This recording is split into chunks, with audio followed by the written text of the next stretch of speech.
Titus, son of Gerald; Tywin, son of Titus; Tyrion, son of Aerys? Aerys? Recently, there has been a growing debate regarding a certain fan theory in which people claim Tyrion Lannister is secretly a Targaryen bastard, that Mad King Aerys sired Tyrion with Joanna Lannister.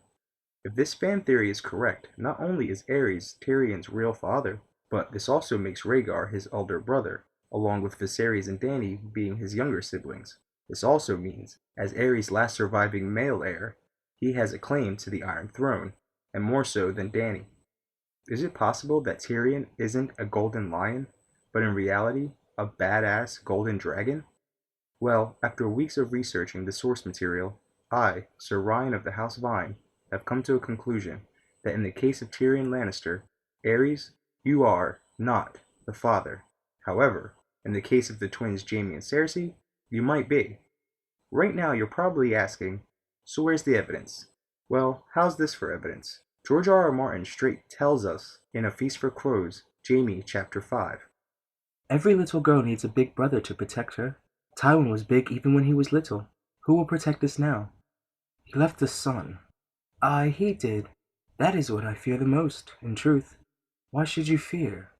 Jaime, sweetling, I have known you since you were a babe at Joanna's breast. You smile like Garion, you fight like Tig, and there's some of Kevin in you, else you would not wear that cloak. But Tyrion is Tywin's son, not you. I said so once to your father's face, and he would not speak to me for half a year. Men are such thundering great fools. When Jenna says to Jaime that Tyrion is his father's son and that he is not, at first we assume she means this figuratively. But in a later chapter of Jaime's, when he is inside his room at Riverrun, Jenna's words start to hold more value. Near the end of Jaime 7, he has a dream in which he sees a silent sister, and at first thinks it's Cersei. The silent sister pulls down her hood and reveals that she is not Cersei. I am not your sister, Jaime. Have you forgotten me? Will you forget your own Lord Father, too? I wonder if you ever knew him, truly. When Jaime looks upon the silent sister's face, he sees that this woman has green eyes and golden hair. Who are you? Jaime asks her, but the only answer she gives, the question is, who are you? Jaime believes himself to be in a dream, but when the silent sister tells him to look at his hands, Jaime notices that he has only one. In my dreams, I always have two hands. To make things clear, Jaime is, in fact, asleep and dreaming. Him having the one hand seems to represent reality or truth. Okay, so what truth would that be? The truth being that Jaime and his sister Cersei are the real Targaryen bastards, not Tyrion. So maybe Jenna wasn't speaking figuratively. Now, although these two chapters do point us in the right direction, I'm not going to claim that this is the evidence that proves the Targaryen bastard question. For us to do that, we have to go to George R. R. Martin's The World of Ice and Fire, specifically the Targaryen King section, where we read about Aerys II, the Mad King, and also the chapters about Casterly Rock and the Lannisters. Before we get into that, I want to point out that The World of Ice and Fire is written by a maester. So this book is basically a history book within their world, something that the average lord would read.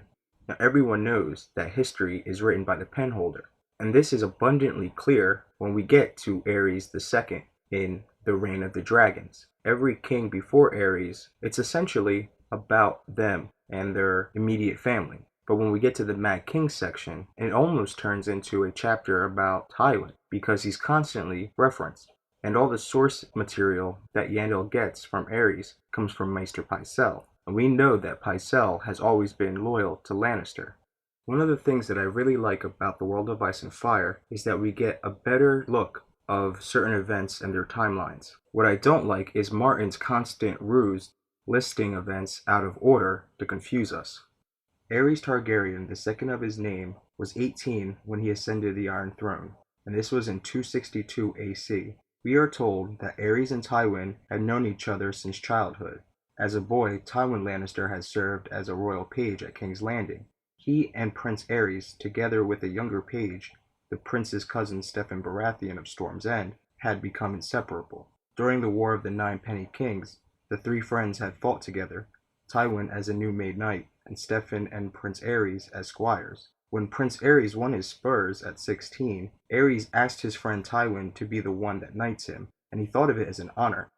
Now Tywin proved himself as a commander when he put down the uprising of his father's most powerful vassals, the Tarbecks and the Rains.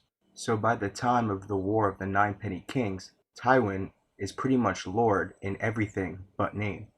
If we are to believe what Maester Yandel says is true, then Tywin and Aerys were pretty much best friends. When it comes to answering such questions as what really happened at Summerhall, who's Jon Snow's mother, who are the three heads of the dragon, the reader shouldn't only look at the text. We also have to think from a writer's perspective. In the early reign of Aerys, it said that he had much ambition, and he aspired to be referred to as Aerys the Good or Aerys the Great. Now, this is when Yandel, or technically Martin, hits us with a bunch of dates. When Rickard visited King's Landing in 264 AC, an interest in the north had waken up inside of Aerys, and that Aerys wanted to build a wall bigger than the one that's in the north. In 265 AC, he wanted to build a new city near the south bank of the Blackwater Rush. In 267 AC, after a dispute with the Iron Bank, he wanted to raise an army and bring the Great Titan down. And then in 270 AC, he proclaimed that he would make the Dornish deserts bloom. Now, although nothing came of any of these ambitions, if you notice, the Western lands and the Stormlands were not brought up. The reason that Aerys shows no interest in either of these two countries is because why would he mingle in the affairs of his cousin and his best friend? Aerys made Tywin hand of the king. They say it's the first thing that he did after his coronation. And Steffan Baratheon is Aerys' first cousin and Lord Paramount of the Stormlands. After Maester Yandel finishes with the topic of their friendship, he points out that their friendship was very unlikely. Personally, I find it odd that Yandel decided to make this statement after discussing their camaraderie at great length. As a historian, would it not make more sense to make this claim prior to the telling of their friendship, revealing that even people with adverse personalities can still become close allies? The fact is, Aerys named him Hand, the king's most trusted advisor and the second strongest person in the kingdom. If the king is Tony Soprano, then the Hand is Silvio Dante. Although there have been untrustworthy hands in the past, the position itself is meant for one who the king can rely on the most. You know who else made for an unlikely partnership? King Robert and Ned Stark. They were BFFs. So, what is the thing that could have caused these two friends, such as Aerys and Tywin, to become such potential enemies? Well, there's only one thing that I could think of that could ever come between two best friends, and that is a woman. And the woman in this case being Joanna Lannister. We'll talk about her, the birth of the twins, and the birth of Tyrion in part 2.